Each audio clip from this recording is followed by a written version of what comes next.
바울은 로마서에서 믿음으로 말미암는 의, 믿음으로 말미암는 구원에 대하여 계속하여 이야기하고 있습니다. 믿음으로 말미암아 구원을 얻는다고 하는 이 대전제에서 볼 때 이스라엘 백성들이 하나님께 순종하지 아니하고 하나님을 바르게 믿지 않는 것은 상당한 골칫거리였습니다. 오늘 이 본문에서 우리는 두 가지 입장의 충돌을 보게 됩니다. 하나는 하나님께서 그의 조상들에게 언약하신 대로 하나님이 그 이스라엘 백성을 신실하게 구원하실 것이라고 하는 입장이고, 다른 하나의 입장은 그럼에도 불구하고 불순종하고 있는 이스라엘 백성들의 모습입니다. 여러분, 로마서 10장의 마지막 절 21절 말씀을 보시면 이렇게 말씀하고 있습니다. 이스라엘에 대하여 이르되 순종하지 아니하고 거슬러 말하는 백성에게 내가 종일 내 손을 벌렸노라 하였느니라. 이스라엘 백성들이 자기의 의를 세우려고 열심을 내고 있습니다. 그러나 하나님의 은혜가 아니라 자기의 힘으로는 구원에 이를 수 없기 때문에 하나님께서는 종일 내 손을 벌렸노라 이렇게 말씀하십니다. 누구를 향하여 벌린 손입니까? 이스라엘 백성들을 향하여 하나님이 손을 벌리고 돌아오기를 기다리고 계신 것입니다. 그러나 이스라엘 백성들은 그런 하나님과 복음을 대적합니다. 하나님의 백성이라고 일컬어지던 하나님의 백성 이스라엘이 그 불신앙 때문에 구원에 이르지 못하게 된다면 어떻게 되겠습니까? 하나님이 구약 성경에서부터 그토록 많이 약속하시고 그토록 많이 언약하셨는데, 예를 들어 창세기 15장에서 아브라함에게 하셨던 약속이 어떻게 되겠습니까? 이스라엘 백성들이 광야를 지날 때, 그들이 불신앙을 드러냈을 때, 하나님이 이 이스라엘 백성들을 완전히 멸망시키고자 하셨을 때 그러지 않았던 이유는 모세가 하나님께 간청했기 때문이었습니다. 모세는 무엇에 근거해서 하나님께 간청했습니까? 모세가 간청했던 근거가 바로 하나님의 약속, 언약이었습니다. 이 이스라엘 백성들이 지금 불순종함을 드러내고 있지만 그들이 언약의 백성이라는 것입니다. 하나님이 이들을 구원하시기 위해서 애굽에서 불러내셨는데 약속의 땅에 이르지도 못하고 그냥 광야에서 모두 멸망시켜 버린다면 그 주변 나라들과 국가들과 민족들에게 하나님은 자기의 백성조차 구원하실 능력이 없으신 하나님이시라는 이야기를 듣지 않겠느냐는 것이죠. 하나님께서 이 놀라운 언약들을 이스라엘 백성들에게 주셨음에도 불구하고 여러분, 이스라엘 백성들의 불신앙은 그 언약을 무효화시킬 만큼 강한 것입니다.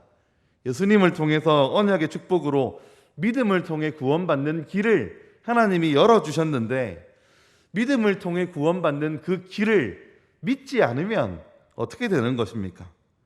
이 하나님의 백성 이스라엘은 그들의 편견과 고집에서 오는 불신앙으로 하나님의 구원의 축복을 받지 못하는 상황을 만들어 버렸습니다. 이것 때문에 마치 하나님이 베푸시는 구원이 끝나는 것처럼 보였습니다. 그렇다면 여러분, 본문 1절의 말씀처럼 하나님이 이스라엘 백성들을 버리시겠습니까? 그래서 하나님이 아브라함 이후로 그토록 긴 세월 동안 계속해서 구원해 주시겠다고 약속하셨던 것에 대해서 하나님이 내가 약속했지만 내 문제가 아니라 저들의 불신앙 때문에 내가 그 약속을 못 지키겠다 이렇게 말씀을 하셔야 할까요? 우리의 지혜로는 하나님이 이 두 가지 입장, 이스라엘의 끊임없는 고집과 불신앙 때문에 하나님이 언약을 신실하게 이루셔야 한다는 것과 믿음을 통해서만 구원하실 수 있다는 이 두 가지 원리 사이에서 우리의 지혜로는 하나님이 마치 곤란해 하실 것 같습니다. 둘 중에 어떤 것도 포기할 수 없는 것이기 때문이죠.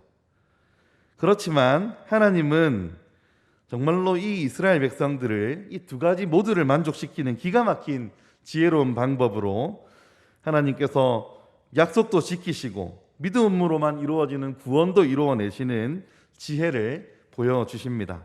이게 어떻게 가능했는지를 본문을 통해서 오늘 살펴보려고 합니다.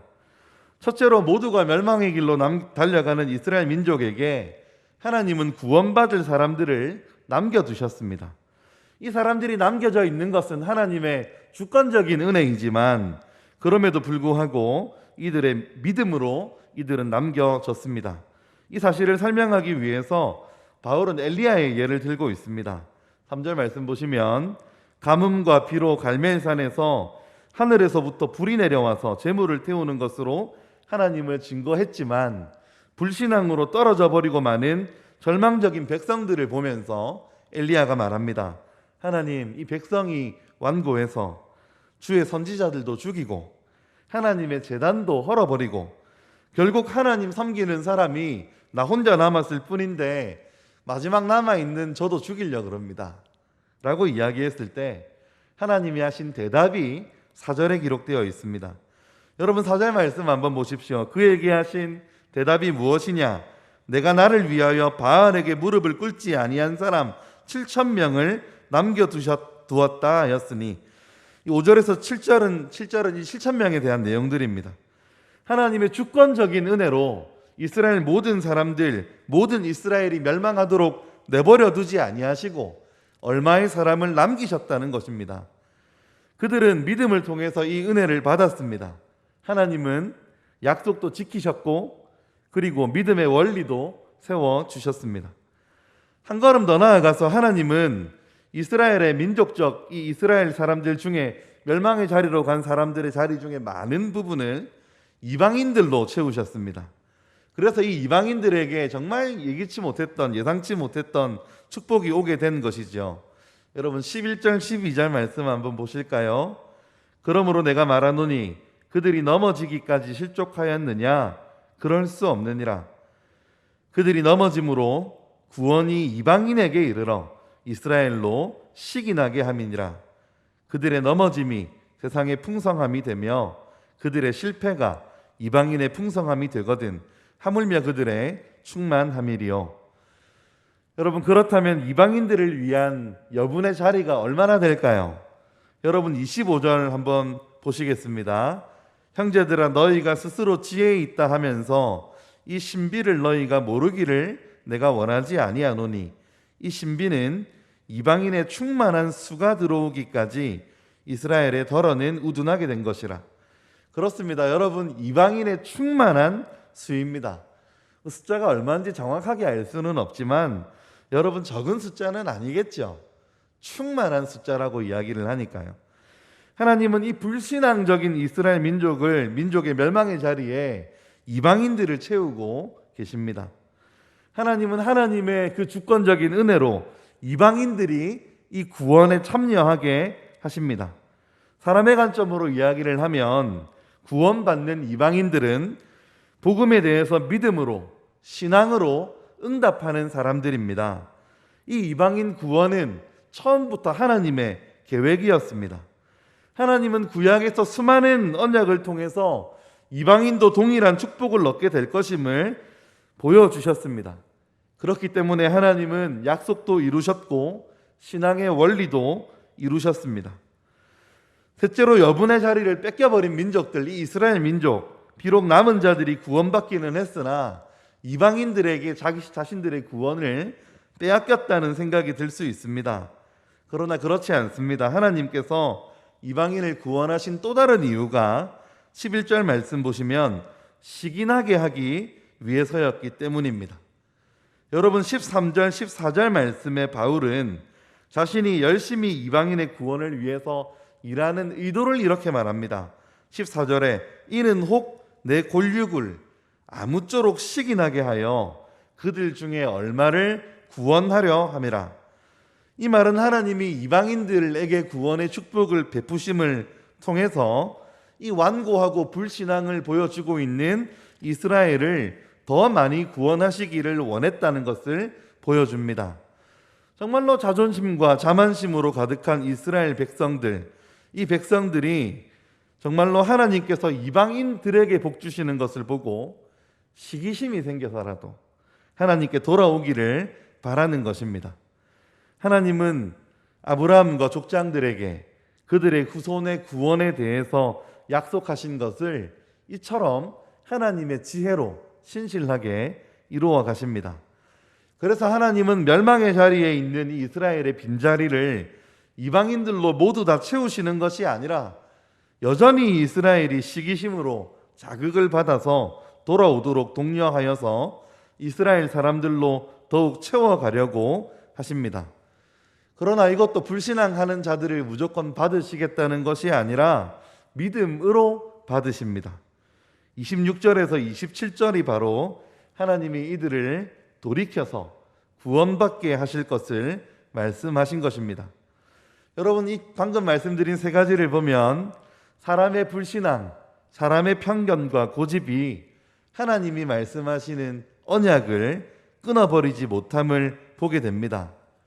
우리의 지혜로 볼 때, 인간의 눈으로 볼 때, 이스라엘이 지금 불순종하는 이 상황을 볼 때 하나님이 이 불순종의 백성들 때문에 그들을 구원하시겠다고 약속했던 약속도 못 지키게 될 것 같고, 또 믿음으로 얻는 이들을 구원하시겠다면 믿음으로 얻는 구원의 원리가 무용지물이 될 것 같아 보이는 상황이었지만, 하나님은 당신의 지혜로, 당신의 은혜와 긍휼로 당신의 약속을 성취하시고 믿음으로만 얻어지는 구원의 원리를 지키시면서 이방인과 유대인 모두를 구원하신 것입니다.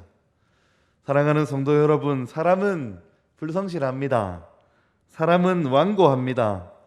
하나님의 선택을 받았던 이스라엘 백성들조차도 주도적으로 불신앙에 사로잡혀서 반역했습니다. 그러나 이런 사람과는 다르게 하나님은 넘치도록 신실하시고 너무나 후하도록 은혜로우시고 모든 것을 넘치는 부여로 바꾸어 주셨습니다. 이게 하나님의 지혜이지요. 우리가 어떻게 이 하나님의 지혜를 따라갈 수 있겠습니까? 우리가 해야 할 일은 하나님의 지혜를 찬양하는 일일 것입니다. 우리 본문 33절에서 36절 말씀을 한번 함께 읽어볼까요? 33절에서 36절입니다.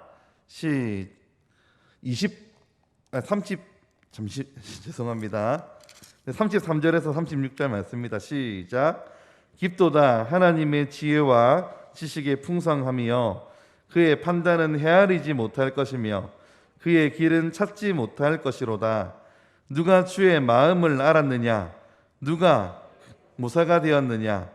누가 주께 먼저 드려서 갚으심을 받겠느냐? 이는 만물이 주에게서 나오고 주로 말미암고 주께 돌아감이라. 그에게 영광이 세세에 있을지어다. 아멘.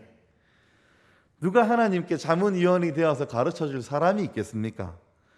누가 인간이 하나님의 뜻과 지혜를 다 헤아릴 수 있겠습니까? 하나님이 생각 못하신 걸 하나님께 말씀드려서 칭찬받을 사람이 사람 중에 누가 있겠습니까? 하나님의 지혜와 하나님의 섭리로 완전히 망해도 할 말이 없는 인류가 믿음으로 구원의 축복 안으로 충만하게 들어오게 되었습니다. 어떻게 이런 일이 가능합니까? 하나님께서 그의 모든 것을 그분의 뜻대로 섭리하시는 분이시고 결국 그분의 뜻대로 성취하는 분이시기 때문입니다. 하나님은 약속을 이루시는 하나님, 우리의 아버지 하나님이십니다. 그 안에 우리의 구원이 있습니다. 마지막으로 바울이 쓴 이 편지를 받고 있는 로마에 있는 이방인 그리스도인들에게 했던 충고를 좀 들어야 합니다. 그게 뭡니까? 18절 말씀 보시면 자랑하지 말라고 합니다. 20절에 높은 마음을 품지 말고 두려워하라고 말씀합니다. 25절에 스스로 지혜로운 채 하지 말라고 말씀합니다. 어떤 의미입니까? 이스라엘이 불순종함으로써 하나님의 백성이라고 일컬어지던 그들에게 불행한 일들이 생기고 이방인들이 구원받는 일들이 생기고 그들이 시기나게 되는 일들이 생겼다면 우리가 이스라엘 백성들처럼 불신앙에 행하고 고집을 피우고 하나님 말씀을 어기고 살아갈 때 우리가 어떻게 온전할 수 있겠느냐 두려워하라 하는 말씀입니다. 우리가 겸손히 하나님의 은혜를 인정하고 믿음으로 나아가지 않는다면 원뿌리에서 나온 감람나무 같은 이스라엘조차 아끼지 않고 꺾어버리신 하나님이 접붙여진 돌 감람나무와 같은 이방인인 우리를 어떻게 아낀다고 보장할 수 있겠는가 하는 말씀이지요. 결국 하나님의 주권과 은혜에 감사하면서 겸손하게 우리의 구원을 이루어 가라는 말씀입니다. 사랑하는 성도 여러분, 우리의 하나님 참 지혜로우신 하나님, 아무리 우리가 알려고 해도 다 알 수 없는 이 하나님의 지혜를 찬양하시는 여러분들 되시기를 바라고, 겸손함과 두렵고 떨림으로 우리의 구원을 계속하여 이루어가는 모든 성도님들 되시기를 주님의 이름으로 축복합니다. 기도하겠습니다.